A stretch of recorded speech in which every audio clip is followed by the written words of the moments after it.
dalam berdoa itu nanti ada beberapa etika, adab yang kalau kita kerjakan dengan adab itu mempercepat terkabulnya doa.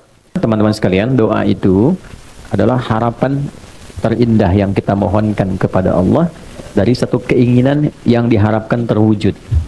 Dan doa menunjuk bahwa kita itu lemah. Itu poinnya. Kita itu lemah, kita butuh pertolongan, dan kita punya Tuhan. Karena itu Allah sangat tidak suka kalau ada hamba yang tidak mau berdoa. Innal ladzina yastakbiruna an ibadati, sungguh orang yang menyimpulkan bahwa dia itu cukup hebat sehingga tidak mau berdoa, maka nanti diberikan oleh Allah satu tantangan untuk selamat dari neraka jahanam saat kembali ke akhirat kelak. Kalau memang kamu hebat, gak butuh doa, ya kamu silahkan lepaskan diri dari ancaman neraka jahanam itu. Nah, dengan berdoa menunjukkan kita lemah. Dengan berdoa menunjukkan kita tidak bisa menguasai segalanya. Jadi kalaupun menata pekerjaan, tidak harus menguasai semuanya. Dalam berdoa itu nanti ada beberapa etika, adab yang kalau kita kerjakan dengan adab itu mempercepat terkabulnya doa. Yang pertama, adab itu ada yang terkait waktu. Kedua, ada yang terkait tempat. Ketiga, ada yang terkait dengan keadaan. Misal, terkait dengan waktu. Doa yang dipanjatkan di pertengahan malam itu berbeda waktunya dengan yang dipanjatkan dalam keadaan siang.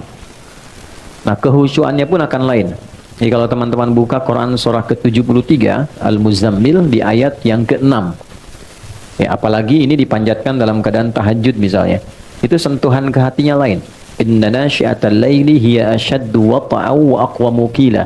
Sungguh bangun malam itu supaya kita bisa bermunajat, itu keheningan malam bisa mengantarkan kehusyuan pada permohonan kita sehingga menyentuh kepada jiwa, karena gangguannya nggak banyak. Makanya tahajud itu kenapa utama walaupun sholat sunnah, karena memang malam ini kita bisa melepaskan dari kepenatan dunia, menghilangkan dari berbagai macam perhatian yang memungkinkan kita tidak khusyuk dalam ibadah. Kalau siang kan yang lihat banyak, ya kan? Ya, kalau ke masjid lagi sendirian khusyuk, begitu banyak orang makin meningkat, gitu kan? Nah, kalau malam siapa yang mau perhatikan? Riaknya tipis, ya. Kemudian sum'ah pengen didengar orang juga tipis karena nggak semua orang bangun. Nah, makanya kalau ada masalah yang urgent ya, teman-teman yang ibu ataupun teman-teman yang ikhwan, biasakan bangun malam. Minta sama Allah.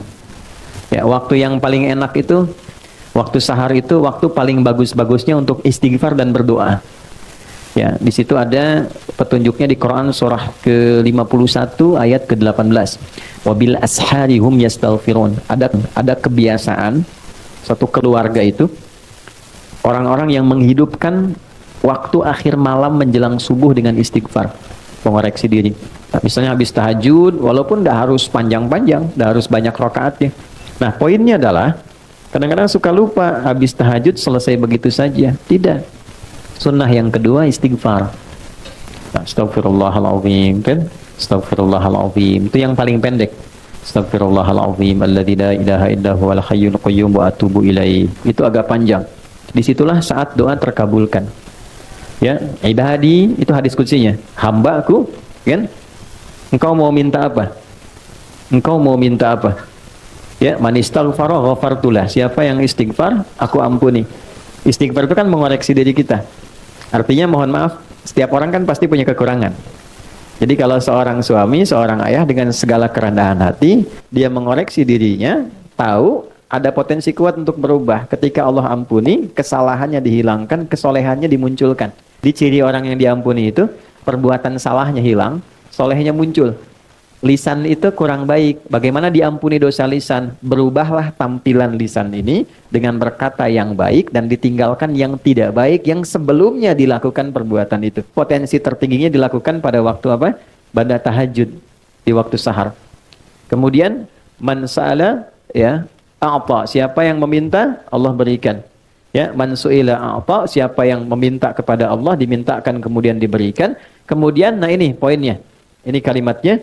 Wa man da'a ajaba. Siapa yang berdoa dijawab. Biasakan kalau ingin berdoa bisa diisi dengan istighfar terlebih dahulu. Dibiasakan waktu tengah malam menjelang akhir malam ke subuh itu waktu yang terbaik untuk berdoa. Di antara yang lain, antara adzan dengan iqamah misalnya itu waktu.